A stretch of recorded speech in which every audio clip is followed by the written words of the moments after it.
10వ తరగతి పరీక్షా ఫలితాలు రాష్ట్ర వ్యాప్తంగా విడుదల చేస్తున్నారు. గుంటూరు నగరంలో ఉండే 10వ తరగతి పరీక్ష రాసిన విద్యార్థులకు వారి తల్లిదండ్రులకు గుంటూరు టీఎస్పీ గారిని చెప్తుంది ఏంటంటే, పరీక్ష ఫలితాలు వచ్చినప్పుడు కొంతమంది పాస్ అవుతారు, కొంతమంది ఫెయిల్ అవ్వడానికి అవకాశం ఉంటుంది. అయితే ఫెయిల్ అయిన విద్యార్థులు కానీ వాళ్ళ తల్లిదండ్రులు కానీ వాళ్ళని ప్రైవేట్ పెట్టడం వల్ల వాళ్ళు సడన్గా ఆత్మహత్య చేసుకోవడం కొన్ని చోట్ల మనం చూస్తూ ఉన్నాం.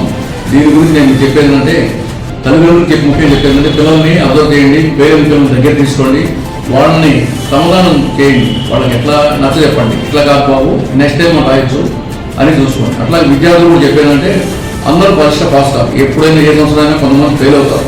ఇంకొకటి కొంతమంది బాగా రాసి కూడా ఫెయిల్ అయినట్టు చూపిస్తారు. మళ్ళీ పరీక్ష కాకుండా మనం దిద్దించుకుంటే దాంట్లో కొంతమంది పాస్ అయ్యడానికి అవకాశం ఉంది. కాబట్టి మేము బాగా రాసాము, మీకు ఫెయిల్ అయిన ఎలా చెంది ఆత్మహత్యలకు లేదా ఇంట్లో వెళ్ళిపోవడాలు అట్లా చేయకూడదని చెప్తున్నాము. కాబట్టి మీకు పోలీస్ సహాయం కావాలన్నా కానీ మేము చూస్తాము. మీరు ఆధారపడవద్దు. నేను కూడా 10th క్లాస్ ఫెయిల్ అయ్యి తర్వాత మళ్ళీ రాసుకొని ఇంటర్మీడియట్ డిగ్రీ కంప్లీట్ చేసి 91 ఎస్ఐకి సెలెక్ట్ అయ్యి ఇప్పుడు ఈరోజు డిఎస్సీ ఉన్నాను. కాబట్టి మీరు కూడా అర్థం చేసుకొని ఆలోచించి అనవసరంగా ఆత్మహత్యలు కానీ ఈడలు వెళ్ళిపోవడం కానీ చేయొద్దు. మీ తల్లిదండ్రులు మీకు ఇబ్బంది పెడితే నేను మీకు సపోర్ట్ చేస్తాను. ఎటువంటి తొందరపాటు చర్యలు చేసుకోవద్దని నేను తెలియజేసుకున్నాను. నమస్తే.